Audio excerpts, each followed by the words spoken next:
Y bueno amigos, seguimos aquí por supuesto para analizar, comentar, hacer todo lo que siempre hacemos relacionados con el Real Madrid para que ustedes también por supuesto me den sus opiniones. Siempre estoy ahí leyendo los comentarios, no respondo al 100%, a veces respondo uno que otro comentario porque como a veces son tantos, esto se me da como pesar no responderles a todos para que no vayan a creer que hay preferencias. A todos se les valora por igual sus opiniones, igual siempre veo que hay debates entre ustedes, una cosa impresionante, y también con algún culerdo que llega por ahí a hacer el ridículo, así que bueno, me encantan ese tipo de cosas y ya creo que ya ustedes lo saben, así que bueno, les voy a pedir que me acompañen hasta el final de este video y sin mucho más cuento, damos play.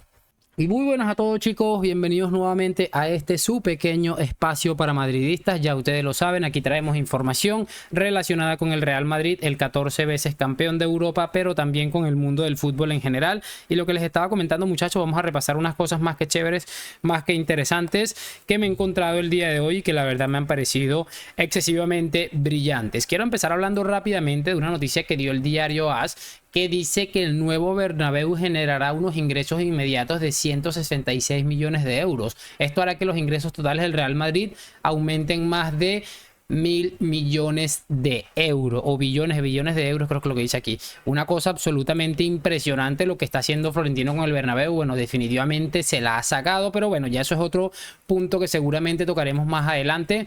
Quiero que esto pase muy rápido porque bueno, quiero que veamos una información que dan, que dicen que Iturralde confesó a la Guardia Civil que Negreira pudo influir durante un periodo en la época de designación directa de Sánchez Arminio y que el CTA atendió preferencias de los equipos para las designaciones en finales de Copa. Esta es la designación o la declaración, mejor dicho, de Iturralde. Sin embargo, bueno, es momento de recordar esto que les voy a mostrar para que más o menos entiendan por qué Iturralde es muy probable que vaya a la cárcel. Así que escuchémoslo. Es la gran falacia que se está instalando en la opinión pública, porque Enrique Negreira no tenía poder ni ascendencia sobre los árbitros. No tenía, es que no tenía ninguna. Y el polígrafo dice que, Conchita, que miente. Es increíble la capacidad de mentira de este caballero. Yo cada día estoy más convencido que Iturralde va a terminar bastante más salpicado de lo que nosotros seguramente creemos y que al final, bueno, básicamente vamos a percatarnos de eso muy pronto porque me parece increíble, como les digo, la capacidad que tiene para mentir. Y bueno, delante de un juez sí le ha tocado, como decir un poco la verdad, pero fíjense cómo se maneja la información de cara a la galería. Iturralde González decía que Negreira no tenía nada que ver, pero ante un tema ya más delicado en el que puede incluso ir a la cárcel por mentirle a la Guardia Civil, ahí sí ha tenido que soltar la verdad y yo creo que no la ha soltado del todo correcta, así que bueno, vamos a ver. Otra de las cosas que bueno, en estos días el Chiringuito se fue a Zaragoza y Lobo Carrasco ha tenido una noche bastante oscura. Vamos a poner dos clips, este es el primero de ellos. Es cierto que el Lobo ha jugado finales, soy testigo, doy fe. También es cierto que no ha ganado ninguna. Yo me paro y me voy.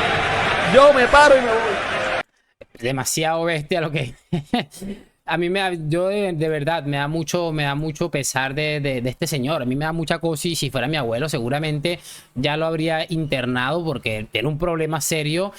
Pero es que se lo busca, esta gente se lo busca y si no me creen cómo se lo busca, intenta hacer ver a la gente cosas que él piensa que son correctas. Una de esas cosas es, hay algo que por ahí se dice que la FIFA, la UEFA, los árbitros, todo el mundo escogió a su GOAT y la afición, la gente que ve fútbol semana tras semana escogió al de él. Y quiero que vean este video para que vean cómo hace el ridículo una vez más.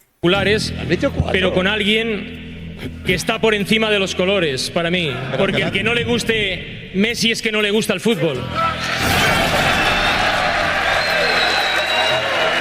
Pero, a ver, rápido, estamos, a ver, estamos.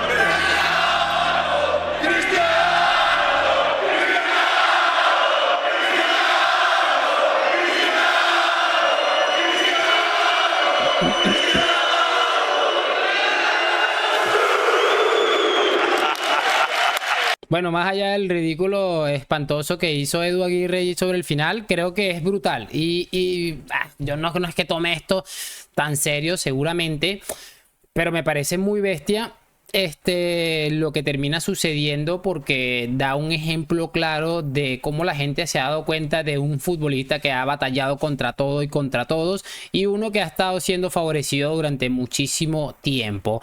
Quiero que ahora veamos algo de Endrick, y bueno, después del ridículo del Lobo Carrasco vamos a alegrarnos un poco la noche, porque definitivamente yo no puedo sentir otra cosa, y no, espero que no se escuche tan feo, que vergüenza ajena por el Lobo Carrasco. Quiero que veamos algo que hizo Endrick en el preolímpico. Es un completo animal el chico este, es que les va a poner a llorar de una manera impresionante. Miren el gol que termina haciendo. Aquí viene Endrick, pero fíjense el robo, o sea, es que parece militado, y esa determinación para lanzarse al ataque, para buscar un buen espacio. Ahí el futbolista no se la da, pero termina rematando él, y mira, estando ahí como un propio, como el 9, como lo que es un absoluto crack. 2 partidos, 2 goles, y lo que da la sensación de grandeza. Perdone que no se las haya colocado muy bien, pero ustedes saben cómo son los derechos con este tema. Pueden repetir un poco el video y lo van a ver como seguramente mejor. Pero lo que les estaba diciendo, y esa determinación y esa sensación de que está jugando con personas o futbolistas que le llevan un montón de años por delante. O sea, es que lo de Endrick para mí es una cosa bárbara. Vamos a disfrutar muchísimo de esta gente, de Endrick, y esta gente va a llorar muchísimo por este caballero. Anoten la fecha y anoten el destino. Quiero que ahora, después de lo de Endrick, que me pareció sublime, escuchemos a el entrenador de la Unión Deportiva Las Palmas, que ha dicho algo interesante de Bellingham y el Real Madrid. Sabemos que Bellingham no va a poder disputar el partido del día de hoy. Bueno, yo estoy grabando esto un día antes, pero ustedes lo van a ver pocas horas antes del partido. Entonces vamos a ver esto que les estoy mostrando, porque es brillante. El Real Madrid, si algo tiene, es que en ningún caso ponen excusas, y si no juega un jugador, juega otro. A mí personalmente me hubiese gustado, porque seguro que era un aliciente más para la afición, pero bueno, ya que no está él, pues intentaremos aprovechar que no tiene esas virtudes de el máximo goleador, entrada de segunda línea, pero que seguro que el Real Madrid va a suplir sin ninguna duda. Bueno, brillantes declaraciones, muy interesantes, sabiendo a lo que se enfrenta el monstruo de 3 cabezas que está por enfrentarse. Yo creo que Brahim lo va a hacer bastante bien, asumiendo que Ancelotti va a colocar a Brahim Díaz, y por eso me parece brutal las declaraciones del señor, él se llama García Pimienta, ¿qué se llama este? Sí, García Pimienta. Bueno, vamos a ver cómo acaba el tema de la suplencia, cómo suplir a Bellingham en ese partido. Va a ser importante ese partido, pero por ahora les quiero comentar, y con esto voy a cerrar el video, que el Deportivo Alavés le metió 3-0 a la Almería en el campo de la Almería, que por cierto no sé cómo se llama el campo de la Almería, pero me parece curioso porque recordemos que la semana pasada armaron un desastre esta gente por una cuestión que fue absolutamente legítima, y como el karma a veces tarda, pero lo normal es que termine llegando, el entrenador de la Almería, Luis García, del Alavés, perdón, Luis García, que es un icónico, es un tipo bastante conocido a nivel fútbol español, le ha puesto en su sitio al gaita garitano este, que bueno, le ha dejado en ridículo, de una forma impresionante, y como les digo, el karma es una cosa increíble. Yo me lo disfruté este minuto y pico como no tienen una idea, así que escuchémoslos. Hoy el Almería Garitano ha dicho mucho que le falta un delantero con la lesión de Luis Suárez, tal. Hoy se ha demostrado más que nunca, ¿no? Que vosotros sí teníais hoy un delantero, aunque sea con ficha del filial, y el Almería no. No lo sé lo que tiene el Almería. Yo creo que Leo Batistao es un gran delantero. Es mi opinión. O sea, si me lo ofrecen al principio de temporada, lo firmo. A Leo Batistao, ¿eh? O sea, es que no, es que a ver si vamos a... Yo no me tengo que meter en lo que es el Almería, en lo que no es el Almería. Hoy la rueda de prensa Garitano, y que sí que 3 jugadores. Nosotros no salimos a un central y todavía no ha venido nadie.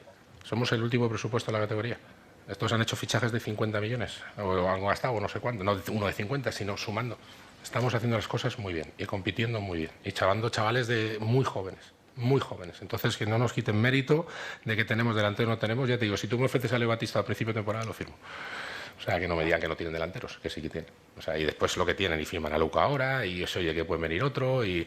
Hace unos minutos ha estado aquí Luis García Plaza, y le preguntábamos precisamente por esa posición del delantero centro de la Almería, la falta de efectividad que tiene, y él decía que la Almería no se podía quejar de que no tiene delantero, porque tiene un gran delantero que se llama Leo Batistao, y que si le hubiesen dado la opción en la primera jornada o al principio de mercado, él lo habría firmado. Yeah. Bueno, Luis García Plaza es para mí un magnífico entrenador, o sea, vamos, uno de los mejores de la liga, pero habla mucho.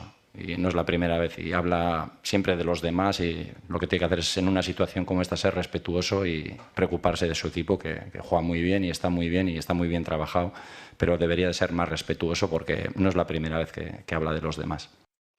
Bueno, imagínense lo que acabamos de escuchar, el sinvergüenza este que se cansó de hacer el ridículo la semana pasada, él y sus futbolistas hablando de respeto.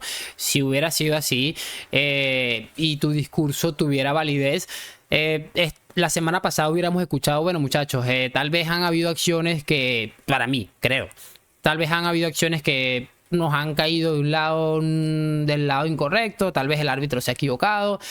Pero si nos detenemos a pensar un poco, nosotros venimos haciendo una temporada de mierda donde no hemos ganado ni un solo partido. Así que lo normal es que estos 3 puntos, pues bueno, duelen, pero la verdad es que somos un equipo de mierda y probablemente nos vamos a ir a segunda división. Por eso les digo que el karma tarda, pero suele llegar. Y de todos estos equipos de mierda del fútbol español, que toditos son unas absolutas basuras, obviamente exceptuando al Real Madrid, porque tanto el Atlético como el Barcelona, todos son unas vergüenzas asquerosas. Lo normal es que les terminen colocando en su sitio. No me voy a enredar mucho más porque me estoy encendiendo y la verdad no quiero decir más barbaridades aquí, pero sí me gustaría saber sus opiniones en los comentarios, que siempre es motivante leerlos. Lo de siempre, like, suscripción, gracias por acompañarme. Nos vemos en un próximo video. A la Madrid y chao, chao.